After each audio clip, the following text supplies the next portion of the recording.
মধ্যপ্রাচ্যে বাড়তে থাকা উত্তেজনার মধ্যেই ইরানের রাজধানী তেহরানে এসে পৌঁছেছে রাশিয়ার আধুনিক সামরিক নির্দেশনা বিমান TU-214PU। এর কোডনেমটাই রাশিয়ার শত্রুদের ঘাম ছুটিয়ে দেয়। বিশ্বজুড়ে ডুমসডে প্লেন বা মহাপ্রলয়ের বিমান নামে পরিচিত এই আকাশযানের ইরানে উপস্থিতিকে মস্কো ও তেহরানের মধ্যকার কৌশলগত সম্পর্কের বড় ধরনের অগ্রগতি হিসেবে দেখা হচ্ছে। বিশেষ করে ইরানের সামরিক ঘাঁটিগুলোতে মার্কিন সামরিক চাপ বৃদ্ধির সময়ে রাশিয়ার এই পদক্ষেপ বেশ তাৎপর্যপূর্ণ। কেন ডুমসডে বিমান নাম দেওয়া হয়েছে TU-214PU-কে? এটি কোনো সাধারণ ভিআইপি বা যাত্রীবাহী বিমান নয়। এটি মূলত ক্রেমলিনের একটি উড়ন্ত নিয়ন্ত্রণ কেন্দ্র। অত্যন্ত সুরক্ষিত ও এনক্রিপ্টেড যোগাযোগ ব্যবস্থা এবং নিরাপদ নির্দেশনা ও নিয়ন্ত্রণ প্রযুক্তিতে সজ্জিত এই বিমানটি পরমাণু যুদ্ধের মতো চরম সংকটকালীন পরিস্থিতিতেও কার্যকর থাকে। কোনো দেশে পরমাণু হামলা হলে বা যোগাযোগ ব্যবস্থা সম্পূর্ণ ভেঙে পড়লে রাশিয়ার শীর্ষ রাজনৈতিক ও সামরিক নেতৃত্ব এই বিমানে অবস্থান করে আকাশ থেকেই পুরো দেশের সরকারি ও সামরিক কার্যক্রম পরিচালনা করতে পারবেন।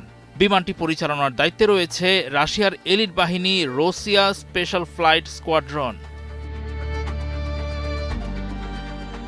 সোভিয়েত আমলের মাঝারি পাল্লার যাত্রীবাহী বিমান TU-214 এর আধুনিক সংস্করণের ওপর ভিত্তি করে তৈরি করা হয়েছে TU-214PU।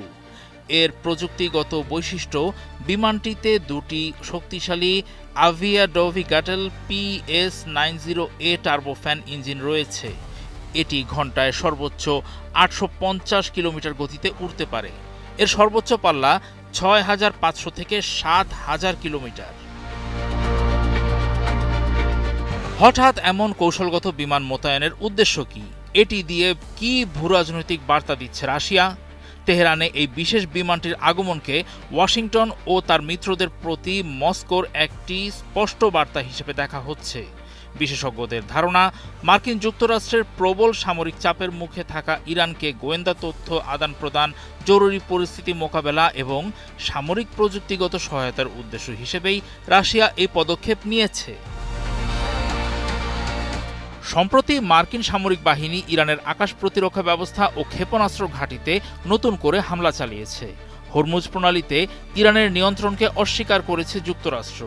অন্যদিকে ইরানও মার্কিন দাবি প্রত্যাখ্যান করে ওই কৌশলগত জলপথকে নিজেদের এলাকা বলে দাবি করেছে। দেশটি মধ্যপ্রাচ্যে বিদেশি হস্তক্ষেপের বিরুদ্ধে কড়া হুঁশিয়ারি দিয়েছে। একই সঙ্গে উপসাগরীয় দেশগুলোতে থাকা মার্কিন ঘাঁটিতেও ইরান পাল্টা আক্রমণ চালাচ্ছে। এমন পরিস্থিতিতে রাশিয়ার এই ডুমসডে বিমান মোতায়েন কি মধ্যপ্রাচ্য সংকটকে ইতিবাচক কোনো মাত্রা দেবে?